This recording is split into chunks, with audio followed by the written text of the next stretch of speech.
one should have been right there by the old dry cleaners where the chamber was at for a while. I don't know who's there by Swifters. Fourth and Fifth Street is supposed to be this week. Okay.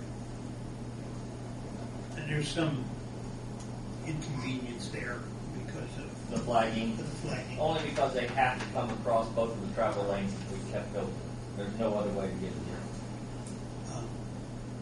And then they're, pouring concrete in that to seal it? They'll pour the concrete for now, and then they'll excavate that material out when they reconstruct the road because your subgrade treatment will be 23 inches below your surface. In some places, the surface will have to be lower, so all that concrete will come out. Yes. So that's connecting water lines east and west then? It's connecting water lines to the side streets on the west side of Lincoln.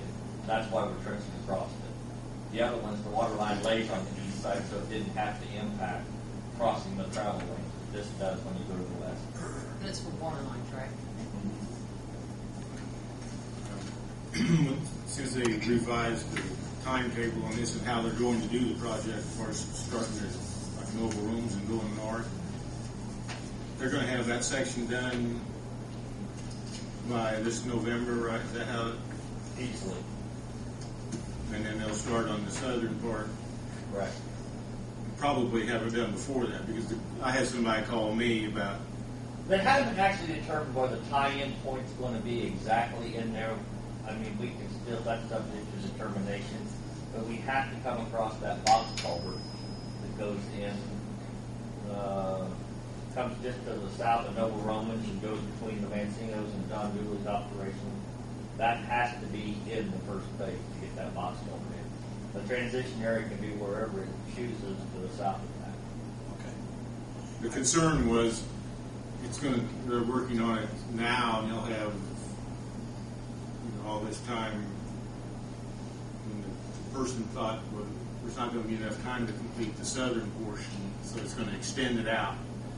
Actually, there won't be anything much happen on the southern portion for the first part of the construction season. Well, I mean, they'll just kind of open it back up and let it go. But I meant when they get the northern part completed, it seemed like there was a shorter time period to do the southern part. There will be, because the water lines will all be in for the entire length of the project. Once they get the water and the storm in, see, this coming up this year will be tough because you've got all the storm work, and you've got the large box going in, and you've got the outfalls that goes through the hospital the next year to kind of compensate for it. But the water lines are what's causing a hard time this year. But they're doing all of them. The water lines will be in entirely, yes. Okay. Basically, because that was my concern, too. I'm glad you brought it up. So basically, all they're going to be doing on that little portion come spring, next spring, is repaving, excavating, putting the base down and everything. But at the last meeting, I had asked the engineer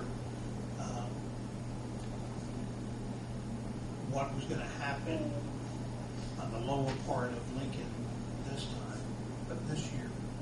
And the answer I got, I thought, unless I misunderstood, was basically that we were going to open all of that up.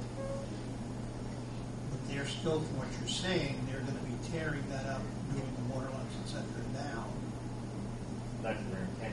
Okay. As far as I know. Like I said, unfortunately our contractor is not a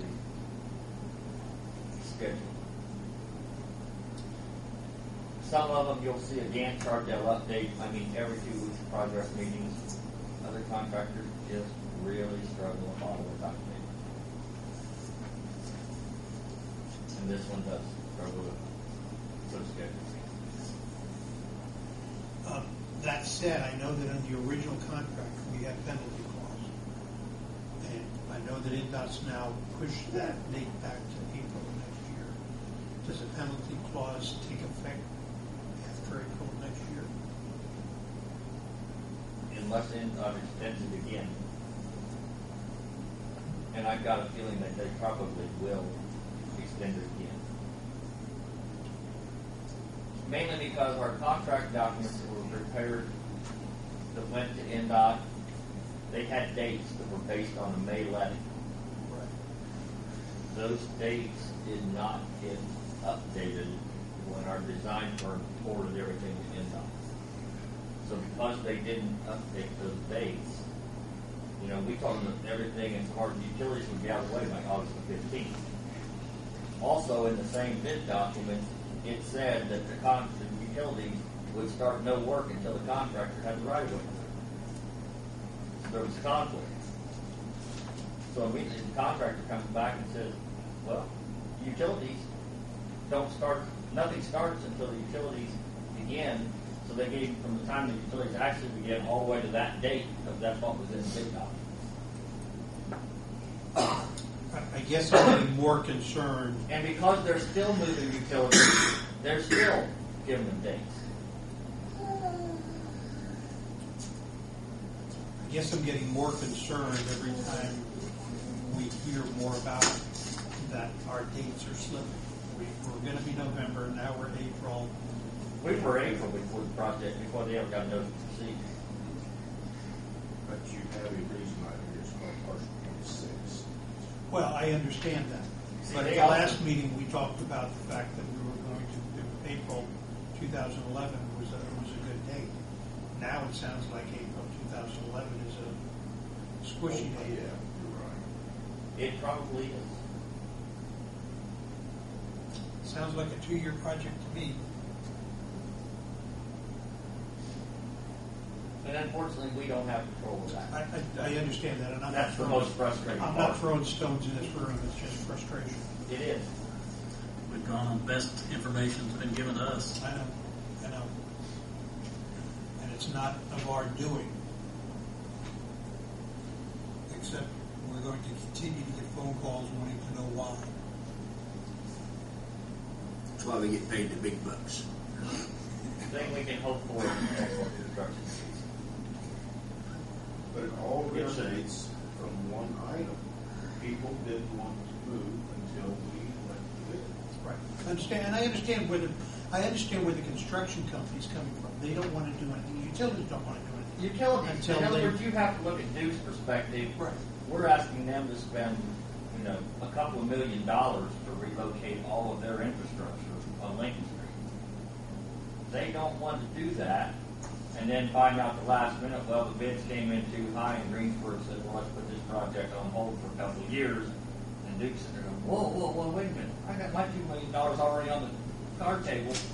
So you guys are going to take going home. So that's why they're reluctant to start. They all are. And I understand that. Just, And it didn't help this past year, we had all the stimulus money come in. And the state of Indiana, you know, they had stacks of plans that they just started funding money into. Well, if it comes down to a local community getting their project, getting utilities relocated, or the state of Indiana getting relocated to their project, you know who's going to get first bill. vaccine. Yeah, try kidding.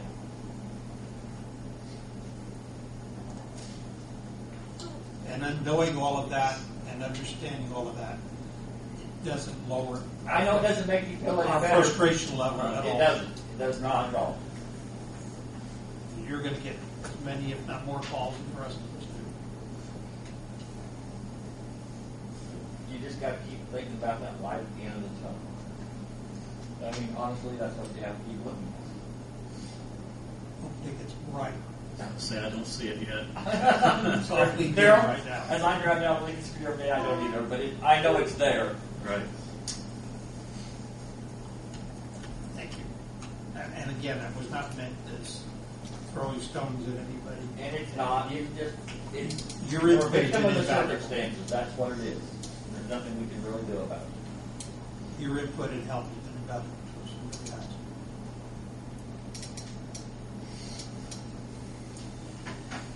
Okay, now that I'm thoroughly frustrated. Any other issues anybody wants to bring up? Old and new business? Yeah. Yes, sir. Has there been any more correspondence with HMTV since we last met on the invoicing? No. Good point. I'll make a phone call and make sure we're clear enough. What was that for? The last bill, I think We got that last invoice in for about $1,000. from HMTV, we approved it last meeting. That's not part of your contract.